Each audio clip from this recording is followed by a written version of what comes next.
नगरपालिका बोर्ड की अंतिम बैठक में पहली बार पहुंचे विधायक ने की राजनीतिक बयानबाजी। बाड़ी की प्रमुख खबर। शहर की नगरपालिका के सन 2020 में बनी चेयरमैन कमलेश देवी के नेतृत्व में 45 सदस्यों के बोर्ड की मंगलवार को अंतिम बैठक का आयोजित किया गया। नगर पालिका के सभी पार्षदों की विदाई को लेकर आयोजित हुई इस बैठक में पहली बार विधायक जसवंत गुर्जर पहुंचे। उन्होंने बोर्ड के सभी पार्षदों को संबोधित करते हुए जमकर राजनीतिक रोटी सेकी तथा कहा कि पूर्व में नगर पालिका का जो माहौल था वह निष्पक्ष नहीं था। पिछले कुछ दिन में पालिका ईओ द्वारा किए गए कार्यों की जनता भी सराहना कर रही है। बोर्ड की बैठक के दौरान विधायक से पार्षदों सहित आमजन ने सवाल खड़े कर दिए। उन्होंने कहा कि दो साल से बाड़ी से आपका कोई लेना देना नहीं रहा, ना ही जनता की समस्याओं पर ध्यान दिया। बोर्ड की बैठक के दौरान विधायक से शहर के लोगों ने बंद पड़ी मैरिज होमों को खोले जाने की मांग की। समाज सेवी बालकिशन सरपंच ने बताया कि उनका मैरिज होम राजनीतिक द्वेषता के चलते बंद किया गया है। इसको खोले जाने की कोई कार्रवाई नहीं हो रही। यहाँ तक कि स्वास्थ्य शासन विभाग ने भी नगर पालिका के अधिकारियों को नियम अनुसार कार्रवाई के निर्देश दिए हैं। इस पर विधायक ने उपखंड अधिकारी और नगर पालिका के अधिकारियों से वार्ता कर जल्द समस्या के समाधान का आश्वासन दिया है।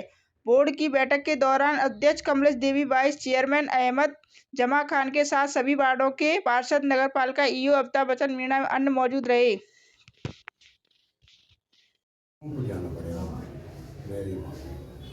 तहसीलदार साहब कहीं बड़ी नौकरी पे जब सील लगी थी, ऐसा मुझे उन्होंने बताया है। जो है दोनों को जाना पड़ेगा क्योंकि सील लगाते समय तहसीलदार मौजूद थे। तहसीलदार को आपसे कहनी पड़ेगी तहसीलदार जाए। और मैंने इनके मामले को भी स्टडी नहीं करी है। ठीक है, तो वो आप 3 दिन आपको समय दे दो बस। किसी तो अपन जैसे 18 या 19 तो बयान क्यों गया आज में? नहीं, मैंने तो उनसे मना कर दिया था।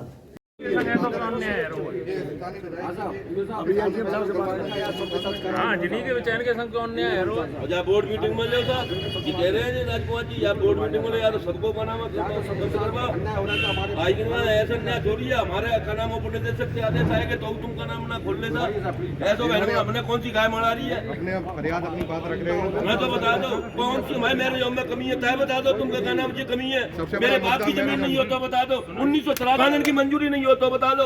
आई के निवास में मेरा भवन निर्माण स्वीकृति नहीं हो तो बता दो। आई के निवास में मुझे पार्किंग की का नाम एनओसी नहीं हो तो बता दो। और आप फायर एनओसी आप दोगे, आप क्यों नहीं दे रहे फायर एनओसी? और क्यों हमको का नाम है परेशान कर रखा है? इधर से उधर का नाम है हमारे पूरे साले जूते खाए हमने।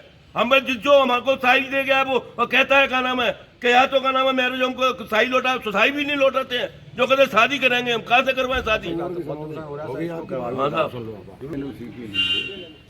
ईओ साहब ने लेटर निकाला, यूजर को आना था, पता नहीं आया कि नहीं आएंगे साहब जाएंगे आ गया। एडीएम साहब से मैं कह देता हूँ तहसीलदार संग जाएंगे ईओ साहब के साथ और वहाँ जाके आपकी सील बिल की जो भी फॉर्मेलिटी वगैरह करवाई सब मेरे लिए काम बताओ। मेरे को क्या करना है? तहसीलदार हो मैं एडीएम साहब के लिए लेटर लिखवा दिया है। ठीक है, और देखो 4 या 5 दिन से मैं तो काम में ज़्यादा व्यस्त हूँ। अब मैं ये सोच रहा हूँ कि 18 या 19 तारीख का प्रोग्राम बना और उसमें जो तो वायरल जो है ना जाने चेक करने में क्या दिक्कत है? बात नहीं कर रहा मैं, तो जो भी है खुद जाएंगे विजिट करने और फायर एनओसी वाले भी आ जाएंगे। आ गए आप जैसे शायद साहब आ तो चुके हैं। हाँ जाएंगे साहब यही है। ठीक है, आज तहसीलदार से कहना था चले जाएंगे हटाना वो से। एक बाड़ी तो मेरे दिल और आत्मा में बसी हुई है। बाड़ी से और बाड़ी की जनता से तो बेरुखी का कोई कारण है ही नहीं। एक्चुअली इसके नगरपालिका की प्रॉपर की जहाँ तक ये अधिकारीगण जो लगे हुए थे उसमें पार्टी पॉलिटिक्स ज़्यादा घुसी हुई थी। ईमानदारी बताऊँ, न तो कोई मेंबरों से शिकवा था मुझे, न बाड़ी की जनता से कोई शिकवा शिकायत थी। ये मुझे फ्रीडम नहीं दिख रहे थे, मुझे ऐसे लग रहे थे किसी के वशीभूत हैं और ये किसी भी काम को करने में सक्षम नहीं है। जब मुझे किसी के सहारे पे ही काम करेंगे अन्यथा जाना तेरा जसवंत बेकार है। जब मुझे लगी कि अब ऐसा वातावरण बदल गया है, अधिकार भी ठीक आ गए हैं और काम भी ये करेंगे और मेरे मन ने भी ये बात मानी, तभी मैं आया हूँ। और बिल्कुल मेरी सोच है कि मैं निश्चित तौर पर बाड़ी के लिए कुछ न कुछ करूँ और पूरा जो भी कर सकता हूँ विकास का काम जनता की विश्वास पर मैं खरा उतरूँ, ऐसी सोच लेके मैं आया हूँ। इसीलिए इस मीटिंग में मैं आज हाजिर हुआ हूँ। ताकि लोगों को ये आश्वस्त कर सकूं। ऐसा कोई कारण नहीं था लेट का। लेट के जो दिल के मेरे भाव है मैंने आपको बता दिए। और आपसे पत्रकार बंधु कोई छिपा नहीं है। आप ये अलग बात है कि नहीं कह पाए, बाकी सत्यता तो यही थी कि यहाँ के जो अधिकारी और कर्मचारी जो थे वो एक बंधन में बंधे हुए थे, वो फ्री थे ही नहीं। स्वतंत्र रूप से न तो कोई काम कर सकते थे, न अपने मन के विचार रख सकते थे। बड़ी वैसी ज़िंदगी जी रहे थे। सत्य बात यह है। अब प्रत्येक से बात करके जो प्रत्येक तैयार हो गया कि भाई साहब आओ तो सही आप, और हम जो चाहे वो काम करेंगे, चाहे हमें कुछ भी करना पड़े इसके लिए।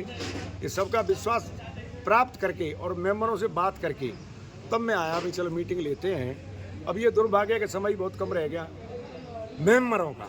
बाकी ईओ भी रहेंगे, नगर पालिका भी रहेगी, मैं भी रहूँगा, जनता भी रहेगी। काम निश्चित तौर पर होंगे। और आपको लगेगा कि जो जसवंत बाबू ने आके और हमारे बीच में ये बात कही है विकास की, तो वास्तव में इन्होंने काम कराया है। ये आपको देखेंगे, केवल बातों का जमा खर्च नहीं होगा जैसे अब तक लोगों का होता रहा है। अच्छा, आपने एक विधानसभा में भी जांच का वो उठाई थी पिछले कार्यकाल को लेकर, और अब भी शायद जांच, वो क्या हुआ उस जांच में, या जांच हुई या नहीं हुई? नगर पालिका से संबंधित नगर पालिका की जांच एसडीएम के पास है और मैंने मंत्री से उसके आदेश करा दिए हैं। मैंने अभी रिमांडर कराया तो मेरे से अभी उन्होंने कहा है कि 19 तारीख के बाद जो भी घोटाले हुए उसके कई प्रमाण मिल गए हैं। तत्कालीन ईओ और जो शामिल हैं, चाहे वर्तमान चेयरमैन या जो भी शामिल है, किसी को बख्शा नहीं जाएगा।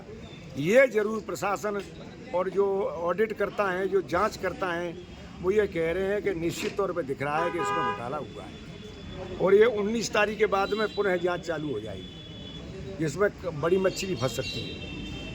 अच्छा, आप आश्वस्त हैं कि नगर पालिका में इस समय अधिकारी है, पर कहीं ना कहीं आपको नहीं लगता कि सरकार फेल है, कि पंचायत समिति में भी कार्यवाहक है और नगर पालिका में भी कार्यवाहक है? नगर पालिका में तो कार्यवाहक तो क्या कहोगे आप, ये टिकेंगे मेरे हिसाब से। पर ये निश्चित है कि अब उस तरह का ईओ कभी भविष्य में आता है, ऐसा नहीं आएगा। जो ढर्रा पहले चलता रहा ऐसा ढर्रा अब नहीं चलेगा। बहुत अंतर आ गया। और ये शिकवा शिकायत मंत्री लेवल पे भी जा चुकी है कि जो कुछ बाड़ी में अब तक हुआ है, जो घटित हुआ है, उसकी जानकारी मंत्री जी को है, सेक्रेटरी को भी है। रवि जैन जो हैं, उनसे मेरी बात हुई, उनको मैंने पूरी डिटेल बताई, तो उनकी जानकारी में है कि वास्तव में क्या रीजन रहे, क्या कारण रहे, क्या ड्रॉबैक है जिसकी वजह से बाड़ी नगर पालिका के अंदर किसी प्रकार का कोई काम नहीं हुआ। सरकार 2 साल की अपनी पीठ थपथपा रही है कि 2 साल में अच्छे काम किए हैं, लेकिन अगर बाड़ी की बात की जाए तो कहीं पे भी कोई कर्मचारी नहीं दिखाई देते। यहाँ तक कि हॉस्पिटल तक में एक फिजिशियन नहीं है, नगर पालिका में नहीं है। आप कोतवाली में देखो तो पुलिसकर्मी नहीं है, पंचायत समिति में देखो तो वहाँ भी कोई कार्मिक नहीं है। देखा जाए तो सारे कार्मिक फैल डले हैं। पूरी रोड खुद ही डली है यहाँ पर। सीवर और पीएचईडी की स्थिति बड़ी ख़राब है। पेयजल पाइपलाइन ने पूरी बाड़ी बस्ती को खोद के डाल दिया है। इसको लेकर आपका क्या विचार है? बाकी की आपको पता है क्या, धौलपुर की स्थिति, रायाखेड़ा की स्थिति, बसेड़ी? नहीं, आप बाड़ी विधानसभा की बात कर रहे हैं। नहीं, मैं बता रहा हूँ, कभी जाके देखो, नहीं, लगभग यही स्थिति है। नहीं, दूसरी जगह को देखकर आप इस चीज़ को इग्नोर नहीं कर सकते। आप बाड़ी की बताएं कि बाड़ी का और इस मामले को आपने कभी उठाया है विधानसभा में? अगर आपको पेयजल पाइपलाइन और सीवर पाइपलाइन की वजह से पूरी बाड़ी खुद ही डली है। आप मुख्य रोड को देखें, पूरी मुख्य रोड खुदी हुई डली है। लगभग 2-3 साल हो गए इस बात को, लेकिन अभी तक किसी प्रकार की कोई वो नहीं हुई है। अगर आपको याद नहीं है तो मैं बता रहा हूँ, और मेरे पास प्रमाण है, जो मैंने प्रश्न लगाया और उसका उत्तर भी आया। बाड़ी शहर के, पूरे शहर के अंदर सड़क खुदी पड़ी है और पिछले 15 साल से कोई काम नहीं हुआ। ये मैंने प्रश्न लगाया, और देहात का भी प्रश्न सड़क का मैंने लगाया है। प्रमाण मेरे ख्याल से तो ये चीज़ सारी अखबार में भी आई, अगर आपको ध्यान हो तो। 20 करोड़ रुपए भी मांगे। हाँ, लेकिन इस पर सरकार ने ध्यान नहीं दिया। हाँ, नहीं दिया। प्रश्न तो मैंने हर बार उठाया, ऐसा तो है ही नहीं। अच्छा, इसके लिए आप अब अपने व्यक्तिगत रूप से प्रयास आगे करेंगे? 100%। देखिए, मैं आपको बताऊं, अभी 15 करोड़ की सड़कें दी हैं, जहां आने जाने की कोई सुविधा नहीं थी। प्राथमिकता के तौर पे उन सड़कों पे काम चल रहे, कहाँ है एक्सेस है, काम चल रहे हैं वर्तमान में, जहाँ आने इवन प्रसव हो जाते थे रास्ते में, प्रसव रास्ते में हो जाते थे। उन सड़कों का काम चल रहा है, जो एक्शन बाड़ी की जानकारी में है। मेरे विधानसभा क्षेत्र का डांका जो एरिया है वहाँ आवागमन की कोई सुविधा नहीं थी, वहाँ सड़कें चालू हैं और ये एक आध रह गई है, वो भी चालू होने वाली है, ऐसा मुझे एक्शन साहब ने बताया है। Thank you. हमारी वीडियो पसंद आई हो तो लाइक कमेंट व शेयर करें और ऐसी ही वीडियोस को देखने के लिए आप हमारे YouTube चैनल VBN भव्य वसुंधरा न्यूज को सब्सक्राइब कर बेल आइकन को प्रेस करें।